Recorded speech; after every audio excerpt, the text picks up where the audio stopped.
I went to see what the hell? I was in it was probably mid 90s.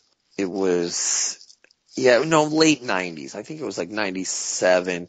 I went to see Earth Crisis, and at the time, it was such a heavy record, such a really powerful, but it had a message. So it was not only if you weren't there for the message, you could just, rock out, stage dive, mosh, have a good time. And that was fine too. But if you were also there for the message, you learned something from the show. You learned something about others. You learned something about yourself. You maybe looked at the world in a different light. You would say, you know what, this guy, he's a smart guy. You know what, he's kind of, and this is, now this is 20 years ago, but you go, wow, what this guy was saying 20 years ago was so ahead of his time, because he was saying that, look, when you're eating why would you want to eat something that was tortured? You are what you eat, right? He was saying a lot of things that people didn't want to hear. Oh, I don't go to a show for that. I don't want to. Now you're in my lifestyle. Now you're in my, but if a lot of those people, if they had listened to what that guy was saying 20 years ago, they'd either be alive and much healthier now, or they would be in a different place completely altogether, mentally, physically. And I saw him not too long ago, and I want to say, maybe it was a year or two ago. We were talking about all these people who have passed away and all these people who, never really learned something from hardcore and punk rock music. It's like, well, why are you listening to what you see on the TV and what you see that's being paid for by all these marketers and all these companies? Why don't you listen to somebody who knows what he's fucking talking about? Let's listen to science. Let's listen to people who are educated. But a lot of times when you cross that into music, people don't want to hear it. But that was what kind of brought me to it. There was times where you could go learn something, or there was times you could just go hear someone's pain, and they were sharing their art, their pain, their narrative.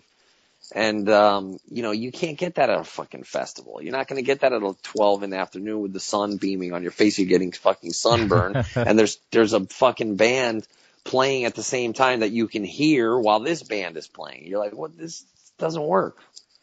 Yeah, I agree with you there, man. Totally, man. Well, I'm also a big fan of your podcast, and you've had so many legends on your show, dude. Who have you had on there that has been the most significant to you personally?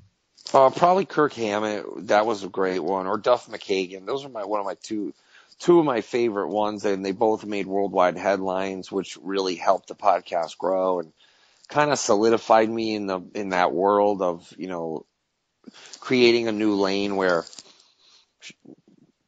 comedy was able to reinvent itself through podcasting, and really it launched a lot of people's careers, and you wanted to stay in the day-to-day lives or the weekly lives of all these different comics. And I thought, well, why can't we do that for music?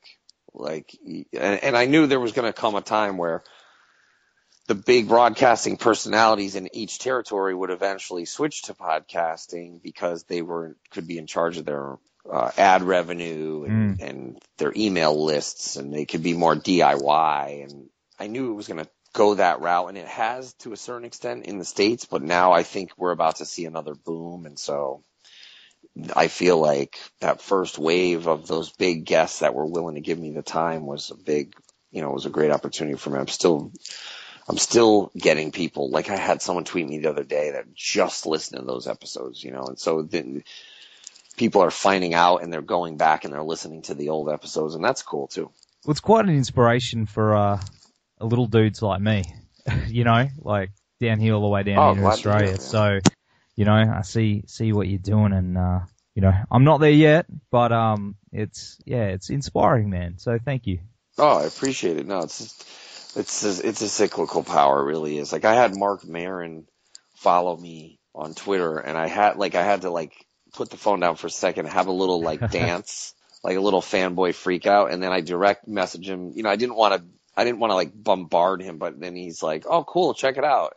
And I know he's a big vinyl fan, so I'm like, "Let me send you some vinyl." He's like, "Yeah, send me some." And so I sent him the record. I sent him Divinity of Purpose and stuff, and if I was to ever get on that show, that's, millions of people listen to that show all over the world. So it's amazing that podcasting creates these little opportunities of networking, and it's cool. I think you're going to see more and more pop up, and I know there's only so many hours in the day, but I don't feel like there can be too many. I say the more the merrier, because when you find one that you really like, and if it stays consistent, there's so much value there, so much entertainment. Like, I just found this one, History on Fire, with this guy Daniele Bolelli. Has a really great accent, and now I'm like, I can't wait for more episodes to come out. It's not like, I don't have enough time. I just try to find the time when I can. Do you check out that one called Hardcore Histories? Oh yeah, Dan Carlin. Yeah, he's great. I got out of that because there was a break. There was like a long break.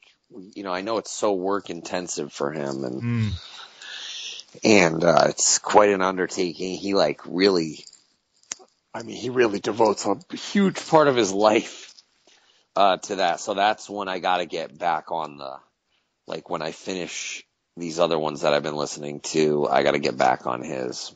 Man, I love that one. I've just got onto that one this week. And I was like, 3 hours for one episode? All right. Yeah. And I'm still going. But, man, I would love to hear you on Marin. I'm a Marin fan as well. And thanks. Yeah, tweet him, tell him.